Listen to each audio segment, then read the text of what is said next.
UP में धर्मांतरण मामले में बहुत बड़ा खुलासा हुआ है। वो खुलासा यह है कि केंद्रीय महिला बाल कल्याण विभाग का एक अधिकारी भी इस गैंग से जुड़ा हुआ है।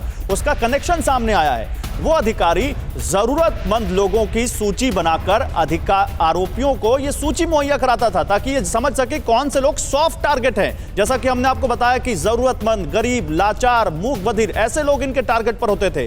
तो ये अब जानकारी सामने आ रही है और इस अधिकारी से जल्द पूछताछ होगी, ये भी कहने सामने आ रहा है। लेकिन इस बीच एक और बड़ी खबर है। धर्म परिवर्तन मामले से जुड़ी हुई दूसरी खबर है। जांच एजेंसियों को कतर से पैसे मिलने के सबूत मिले हैं। देखिए, खाड़ी देशों से अब इसके तार जुड़ रहे हैं। धर्म परिवर्तन मामले में एक नहीं 2 संगठनों की भूमिका सामने आई है। दूसरे संगठन के प्रमुख की तलाश में जांच एजेंसियां ताबड़तोड़ छापे मार रही हैं।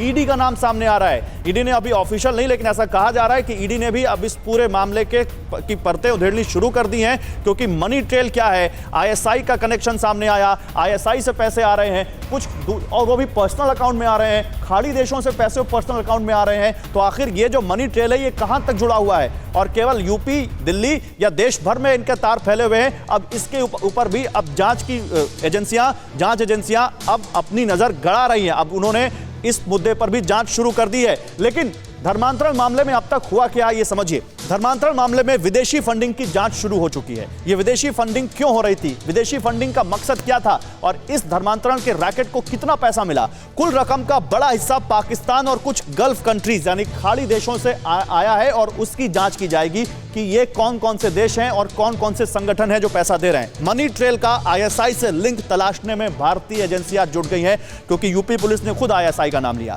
जांच एजेंसियां उन खातों की पहचान करने में जुटी हैं जिनमें विदेशों से पैसा आया। कितने खाते हैं, किन के नाम पर यह खाता है। अड़ी सोमवार से शुक्रवार शाम 6 बजे सिर्फ TV9 भारतवर्ष पर।